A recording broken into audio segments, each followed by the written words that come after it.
નમસ્કાર, આપ જોઈ રહ્યા છો નેશન પ્લસ ન્યૂઝ. હું છું આપની સાથે હેતલ ભગત. દેવાયત ખવડ દ્વારા અમદાવાદના યુવક પર હુમલાને મામલે ગીર સોમનાથમાં ડીવાયએસપી દ્વારા પ્રેસ કોન્ફરન્સ યોજવામાં આવી છે. દેવાયત ખવડ દ્વારા અમદાવાદના યુવક પર હુમલાને મામલે ગીર સોમનાથના ડીવાયએસપી દ્વારા પ્રેસ કોન્ફરન્સ યોજાઈ હતી, જેમાં કોન્ફરન્સમાં દેવાયત ખવડ અને અન્ય શખ્સો દ્વારા યુવરાજસિંહની રેકી કરી પૂર્વ આયોજિત કાવતરું યોજી મારવામાં આવ્યો હતો. યુવરાજસિંહને સોશિયલ મીડિયા દ્વારા તેમની રેકી થઈ રહી હોવાની માહિતી મળી હતી અને તે જ પ્રમાણે દેવાયત ખવડ અને અન્ય શખ્સો યુવરાજસિંહ બુક્કાની બાંધી કાર અથડાવી હુમલો કરવામાં આવ્યો હતો. જો કે અચાનક દેવાયત ખવડની બુક્કાની ખુલી જતા યુવરાજસિંહ ઓળખી ગયાનું પોલીસે જણાવ્યું હતું.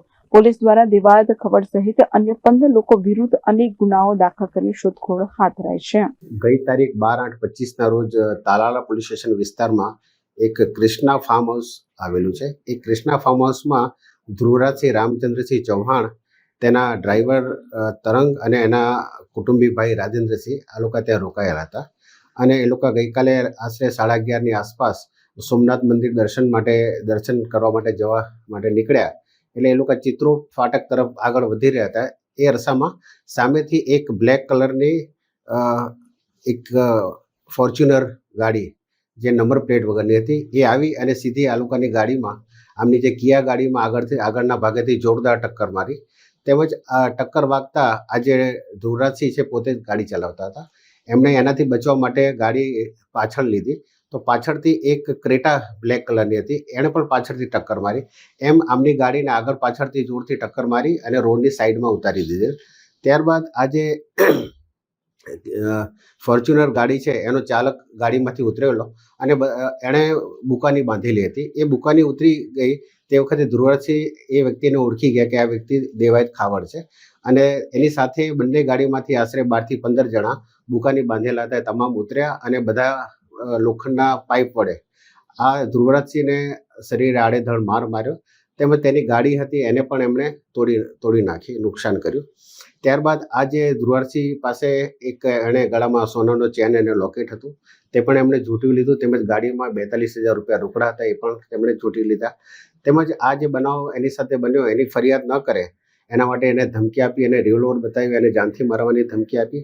ત્યારબાદ આ તમામ આરોપીઓ પોતાની બંને ગાડીમાં ત્યાંથી જતા રહ્યા હતા. આ ઘટનાની જાણ થતાં સ્થાનિક પોલીસ અને અધિકારી તમામ ત્યાં ઘટના સ્થળે પહોંચી ગયા અને આ જે વિક્ટીમ છે ધ્રુવરાજસિંહ, પોતે સારવાર માટે એમને હોસ્પિટલ ખાતે લઈ ગયા અને તેઓની ફરિયાદ સ્થાનિક પોલીસે જુનાગઢ ખાતે એમની સારવાર દરમિયાન લઈ અને દાખલ કરવામાં આવી છે. જે ફરિયાદ તાલાળા પોલીસ સ્ટેશન ખાતે બીએનએસની જુદી જુદી કલમો હેઠળ દાખલ કરવામાં આવી છે, જેમાં બીએનએસની કલમ 109, 311, 189(2), 191(3), 190 તેમજ આર્મ્સ એક્ટ મુજબ પણ એમના વિરુદ્ધમાં ગુનો દાખલ કરવામાં આવ્યો છે. હાલમાં દેવાયત ખાવડ અને એમની સાથેના કુલ 12 થી 15 જણા જે ઈસમો છે તેના વિરુદ્ધમાં તાલાળા પોલીસ સ્ટેશનમાં ગુનો દાખલ કરવામાં આવ્યો છે. આ જે આરોપીઓ નાસી ગયેલ છે એની શોધખોળ હાલ ચાલુ છે. જેની શોધખોળ અને ધરપકડ માટે હાલમાં એલસીબીની, એસઓજીની તથા સ્ટારની પોલીસની અલગ અલગ ટીમો કાર્યરત છે. તેમજ જુદા જુદા સીસીટીવીના આધારે તેમજ ટેકનિકલ સર્વેલન્સ તેમજ હ્યુમન ઇન્ટેલિજન્સના આધારે હાલ આરોપીની શોધખોળ ચાલુ છે. આ ગુનાની તપાસ હાલ તાલાળા પીઆઈ ચલાવી રહેલ છે.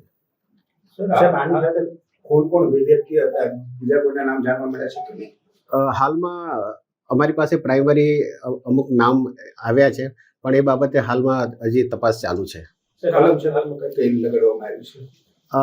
આજે એમાં બીએનએસની 109, 311, 189(2), 191(2), 191(3), 190, 351(3), 118(2), 118(1) તેમજ આર્મ્સ એક્ટની કલમ લગાડવામાં આવી છે. સર, આ યુવરાજસિંહને મારવા માટે દેવાયત ખાવડ દ્વારા પૂર્વ આયોજિત કાવતરું કહી શકાય કે આમાં એવું છે કે જે ધ્રુવરાજસિંહ છે એમણે અગાઉ પોતાના ત્યાં એક ડાયરાનો કાર્યક્રમ આયોજન કર્યો હતો. એ ડાયરાના કાર્યક્રમમાં આ દેવાયત ખાવડને આવવાનું હતું, પણ કોઈ કારણોસર તે ત્યાં ગયેલ નહીં અને એના જે 8 લાખ રૂપિયા એમણે અગાઉ લઈ લીધેલ હતા અને એ બાબતે એમને અગાઉ બોલાચાલીને માથાકૂટ થઈ હતી, એનું મન દુઃખ રાખ્યું હતું. અને આ ધ્રુવરાજસિંહ હાલ અહીંયા સાસણમાં પોતે આવ્યા છે. એ બાબતની આ લોકોને માહિતી મળી, એ અનુસંધાને એમણે એની રેકી કરી અને તપાસ કરી અને એ લોકો ઈરાદાપૂર્વક પોતે કાવતરું રચી અને અહીંયા એને મારવા માટે આવેલા અને એમણે આ ઘટનાને અંજામ આપીને પોતે હાલ ફરાર થઈ ગયેલ છે. સર, આ પૂર્વ આયોજિત કાવતરું હતું તો આમાં 307 કલમનો ઉમેરો થઈ શકે કે હાલમાં એ પોલીસે એ કલમ ઉમેરી અને એ મુજબ જ ગુનો દાખલ કર્યો છે. આરોપીને પકડવા માટે આપણે કોઈ ટીમો કે કંઈ બનાવી છે? હાલમાં અમારી એલસીબી, એસઓજી, સ્થાનિક પોલીસની જુદી જુદી ટીમો અલગ અલગ જગ્યાએ કાર્યરત છે. તેમજ અમારા જે હ્યુમન ઇન્ટેલિજન્સ છે, ટેકનિકલ સોર્સ છે, તેમજ જુદા જુદા સીસીટીવી ચેક કરીને હાલમાં આરોપીની ધરપકડની કાર્યવાહી ચાલુ છે. સર, આરોપીના અનેક બીજા જે ગુના છે કે ગુનાહિત પ્રવૃત્તિના આરોપી? હાલમાં જે આ દિવાયત ખાવડ છે એના વિરુદ્ધ અગાઉ રાજકોટમાં એક ગુનો દાખલ થયેલો છે એવી વિગત હાલ સામે આવી છે. સર, આ અમને રેકી કરતા હતા, કઈ રીતે ખબર પડી શાસનમાં છે? કઈ સોશિયલ મીડિયાના માધ્યમથી?